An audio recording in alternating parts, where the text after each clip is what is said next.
Assalamualaikum warahmatullahi wabarakatuh. Saya Dinda Hati Nurani dari kelas Sosiologi Genap Kampus Indralaya akan mereview dari buku Integrasi dan Disintegrasi menurut Perspektif Kebudayaan. Materi yang saya pilih adalah tentang krisis kebudayaan, konflik, dan kekerasan.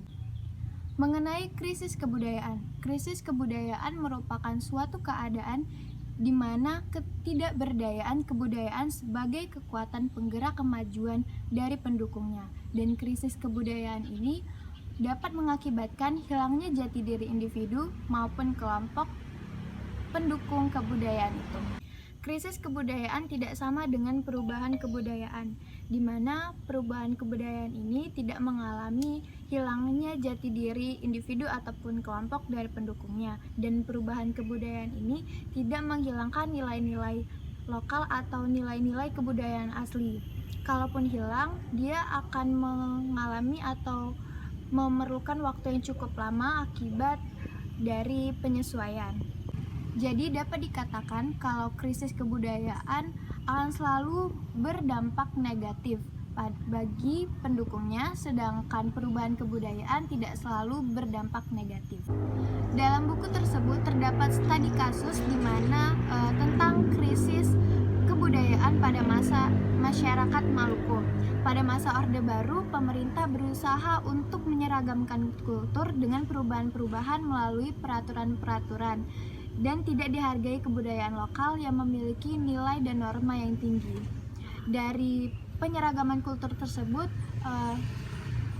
mendapatkan dampak atau pengaruh besar bagi warga Maluku tersebut, di mana nilai baru tersebut merupakan nilai asing yang tidak dapat dipahami maupun dihayati oleh masyarakat setempat. Nilai-nilai baru ini kemudian mendesak nilai-nilai lama, sehingga nilai lama atau nilai asli atau nilai kebudayaan setempat menjadi tidak dapat dipakai lagi. Nah, dari sini mereka atau masyarakat tersebut tidak memiliki jati diri mereka lagi, sehingga di sini lahirlah krisis kebudayaan. Oleh karenanya dapat dipahami bahwa krisis kebudayaan yang demikian, nilai-nilai baru yang tidak dapat dipahami dan dihayati dan tidak sesuai dengan lingkungan masyarakat malah dapat memecah belah, sehingga konflik antar etnis ataupun agama mudah terjadi karena adat sebagai perekat mereka tidak ada lagi hilang atau dilupakan. Mengenai konflik dan kekerasan memiliki hubungan yang erat atau berkaitan dengan krisis kebudayaan, di mana krisis kebudayaan akan membuat seseorang atau pendukung kebudayaan kehilangan kompas atau pegangan dalam menentukan mana yang bisa dilakukan, mana yang tidak, mana yang buruk maupun yang baik. Oleh sebab itu, bagi kelompok yang memiliki atau mengalami krisis kebudayaan akan dengan mudah dan dengan rentan muncul konflik, dan konflik ini bisa berkembang menjadi kekerasan. Dapat dikatakan bahwa konflik merupakan representasi dari bertemunya nilai-nilai yang bertentangan.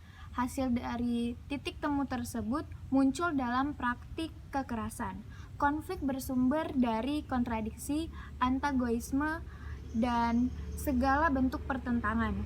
Jika konflik tidak menemukan jalan keluar, maka yang terjadi adalah akumulasi perseteruan yang akhirnya akan meledak menjadi realitas kekerasan. Dan kekerasan adalah salah satu buah dari hasil oleh konflik. Nilai-nilai budaya yang mengatur tingkah laku, perasaan, dan juga norma-norma yang mengatur persaudaraan yang menjadi hilang membuat mereka melampiaskan kemarahannya dalam bentuk konflik antar sesama pendukung kebudayaan Maluku karena mereka telah kehilangan jati dirinya.